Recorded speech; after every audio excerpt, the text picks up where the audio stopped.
Hello readers, it's late and I should be getting off to bed soon, but I missed you guys and I wanted to tell you about the book that I just finished reading recently. I actually started a book club at work, and I think I mentioned this in the previous video, and the first book we decided to read was Dark Places by Gillian Flynn. Now, I haven't read anything by her before. I did see Gone Girl and I really loved it. So, I was excited about reading this book. It wasn't too long. It is about a girl named Libby who survived kind of a massacre of her family. And the book kind of starts off 20 years later. Her brother ended up going to jail for the murder of her mother and her two sisters. And she testified at 7 years old that she believed he committed the murder, even though she didn't physically see it herself. She was kind of encouraged by the adults around her. But he's been in jail this whole time and she hasn't had any contact with him. And she's kind of been living on the generosity of strangers, because people heard about this little girl and her had lost her entire family. And so people had been donating to help her out. And so now 20 years later, her money has run out. She's not really sure what to do. She's pretty dysfunctional because of what happened to her, and she can't really even think about or conceive about like holding a job. And she ends up receiving a letter in the mail, and she's asked to come present or to come answer questions for a group. And they offer to pay her, so she accepts. Now, the group that she's contacted by is kind of like a secret society of people that are conspiracy theorists and they're followers of true crime, and they feel like her case was just not justly handled, and they don't believe her brother committed the crime. So they start trying to convince her that he's innocent.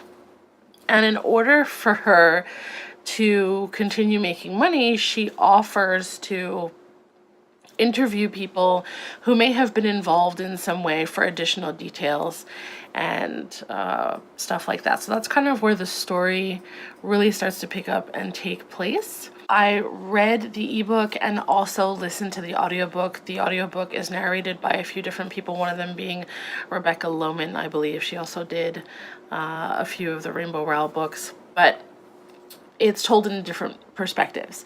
So sometimes you're getting Libby Day's perspective, sometimes you're getting Ben, her brother's perspective, and then sometimes you're getting her mom's perspective, and they alternate.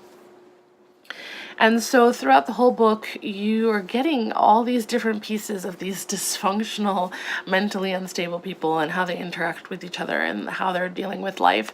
And you're trying to figure out, did Ben really commit this murder or not? And so the book definitely became a page turner for me. I had a little bit of trouble starting. It was a little slow, I think, but then at some point it just clicked and I needed to know. I don't want to say rushing through it, but I was definitely like, okay, I need to know what happens. And so I finished half the book in a day. And I enjoyed it, but I feel like she left some very minor clues in regards to who the killer was, or the fact that it wasn't handled as well as it should have been. Like she left enough to show, hey, it's not exactly what it seems. But I found the ending to be disappointing because it was a twist, but was kind of contrived. Now, book readings for me tend to be more emotional, and they're based on how deeply I'm able to dive into the story and how much of a page turner it becomes. And so I did give this 4 stars. I did have a little bit of difficulty with some of the things that these people were doing and the way they were behaving. Like, it just made me uncomfortable, but I did enjoy it. I don't think this is the type of book that I could read all the time. I definitely don't read any kind of true crime or I think I have trouble with people doing things that are ethically and morally wrong if they are not somehow grounded in love. I don't know if that makes a lot of sense. Like, You know, when a mother lies to protect her child, I get that. But then when they do things that are just inherently evil, like I have trouble with that. And that was a little bit of what I struggled with this book. There is a movie available. I don't think it was very well received, but I do want to check it out. And I will likely read more from Gillian Flynn because I do own Gone Girl and I do own Sharp Objects. So I may give myself a little bit of time, but I'll likely pick up her other books. I do want to say that I really appreciate you guys joining me even during the difficult times like now when I struggle to kind of get it together. So thank you for being here. Have you read anything by Gillian Flynn? What was your favorite book so far? Don't forget to like and subscribe and be sure to hit the bell to be notified when I upload new videos. Thanks for watching and see you next time.